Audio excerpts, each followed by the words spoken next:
They finally decided to turn over to us the person of Congressman Teves because they believe that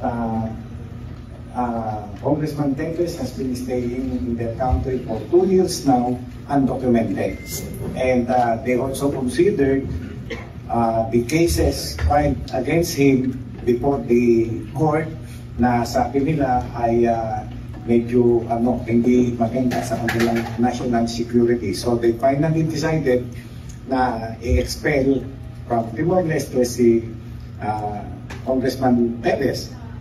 With that later decision of the Timor-Leste government, the Secretary of Justice immediately formed a team consisting of Yusek Eddie Cruz of the DOJ, yours truly, at DI.